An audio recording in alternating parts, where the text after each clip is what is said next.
And he used to kid me a little bit about the Vietnam War, but I know it was more than kidding.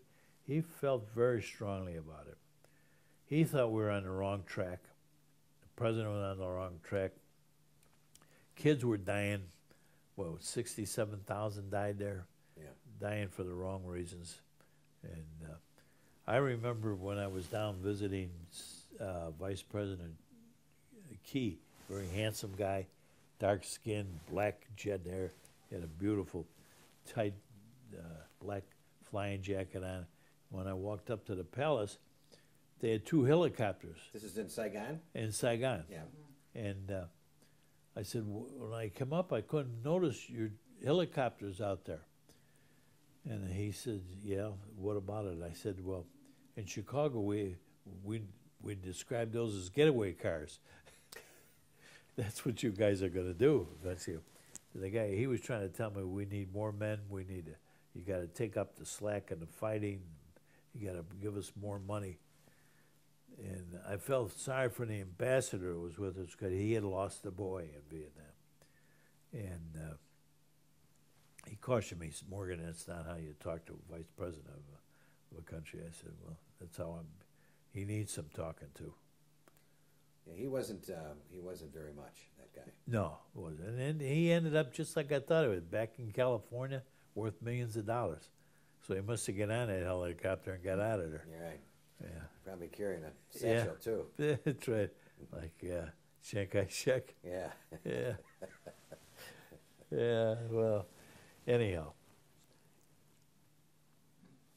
How much time? Oh, we got 40 minutes on this table. Oh, yeah, new time. Keep space for whatever. Okay.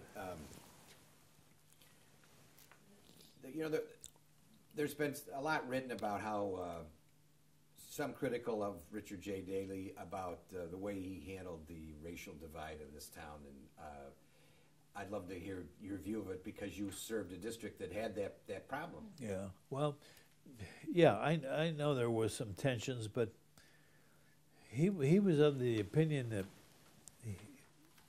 I think a lot of the city's resources went down into their communities. I know he gave them University of Chicago, the professor down there told me that they got more police attention than any other district in Chicago. In fact, the mayor told me he had more policemen down there than he did any place else in Chicago, and they had their own police force. And they had a lot of trouble down in New City. And in fact, at one time he told me the University of Chicago was threatening to leave.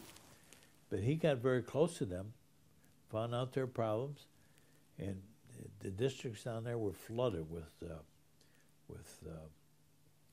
policemen. And I'll never forget the time when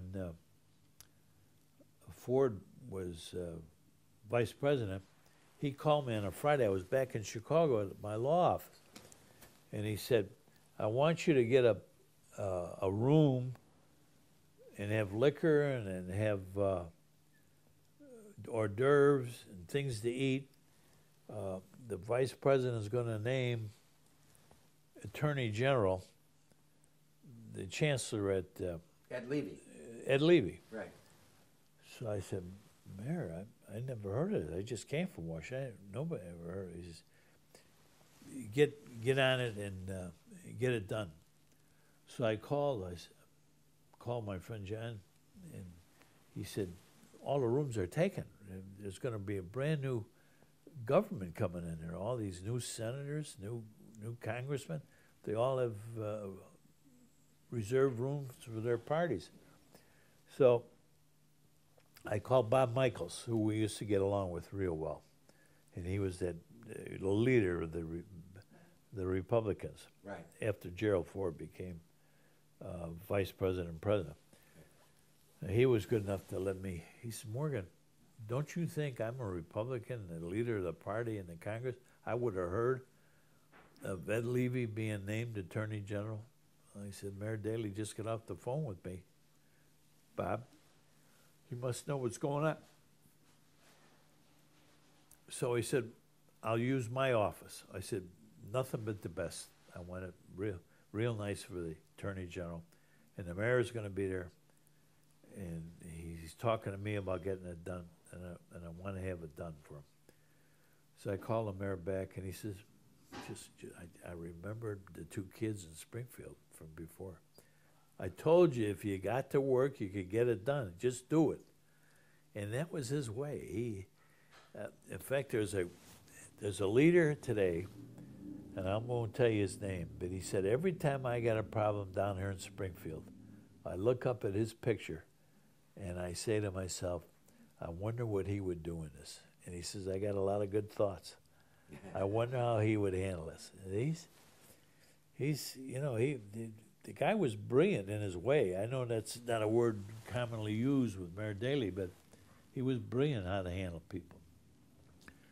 You talk about the black community, he knew how to handle them. And he had differences with them, but he knew how to handle them. He and Metcalf had a big falling out. Yeah, I think that was more of, I know he called myself and Stroger in. John Stroger. John and I went to law school together. Night school, we used to ride the IC out to the east side.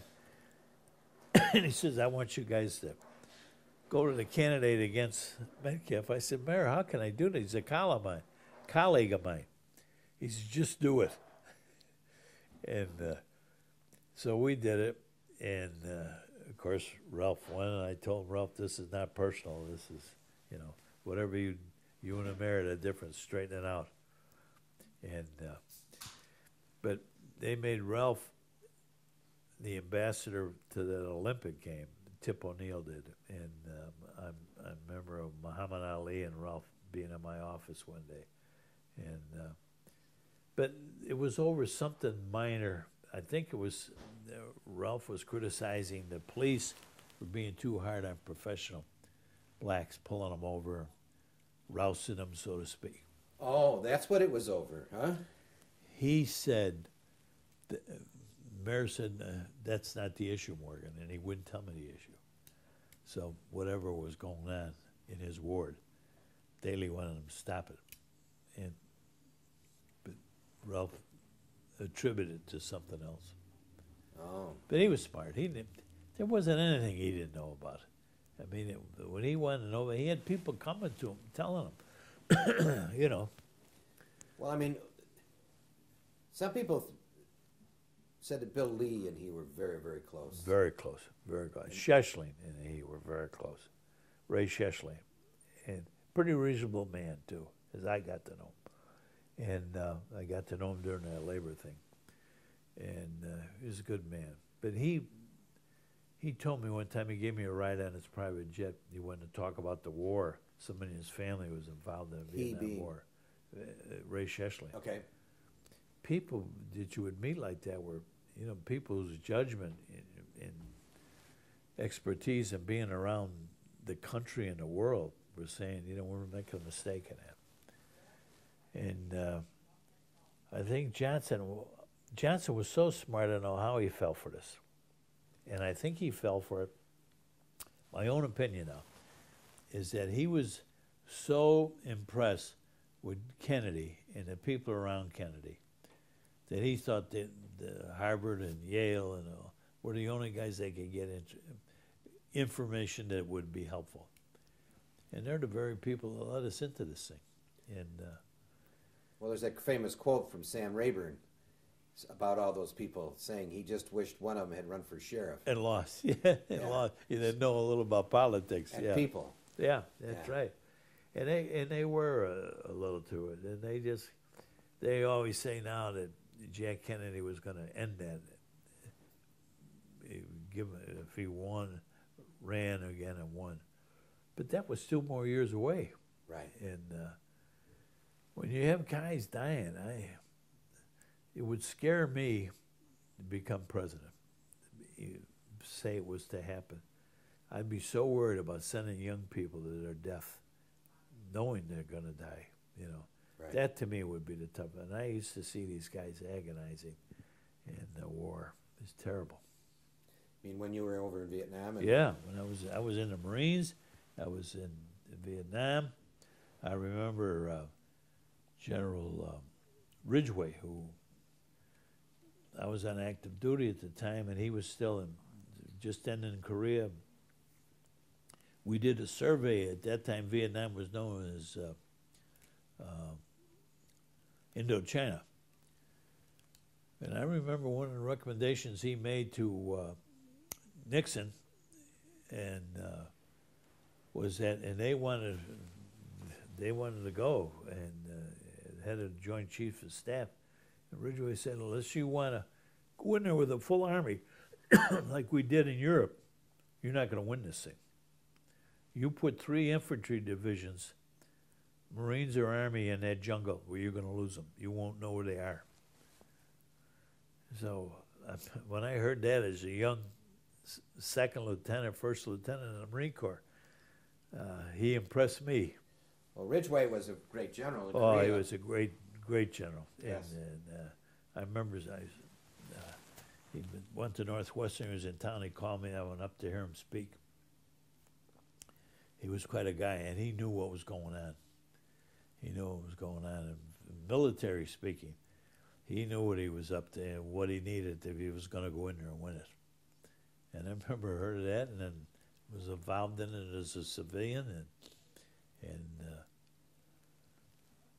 it's just terrible to send kids with one arm tied behind your back to go fight. You know, it's crazy. Yes. Let me see now. Okay. I think we've covered just about everything, but I wanted to make sure before it's too late. One thing about your career that was we should talk a little bit about was you spent a lot of it deeply involved in the drug trafficking. Right. And what was why and how did that work? Okay. When I first went to Congress, I was put on the Foreign Affairs Committee. A Republican congressman came up to me. His name was, anyhow, he came up to me and he said, you got any experience with the criminal element in Chicago? And I was practicing criminal law. We had a lot of cases where people you wouldn't think were involved in drugs were parents of kids that were involved in drugs. And I was getting more and more of those cases. And I would talk to the kids, and I think they trusted me. And they said, well, Mr. Murphy at the time, he said, it's all over. It's going to be the biggest problem that ever hits this country. So we went around, and this guy was very close to the Alsop brothers. And he would call them at night on the phone. I could hear him. We'd be sleeping someplace together. And it got to be, well, the DEA, the courts, everything, our federal prisons are full of it today. Right. It's costing us a leg and an arm to go through this drug thing. And I found out, and I went to Turkey, I was in Russia, I was in Afghanistan. I was the first congressman to visit Afghanistan in 22 years. The guy said, you're the first congressman to ever come here. What do you hear about? I said, I'm here about the drugs. And you go in the poppy fields and see them growing, and how they're ever going to exchange the money they make with what we're going to give them, grow soybeans or something. It's going to be a problem. And it's right now in Pakistan the same thing.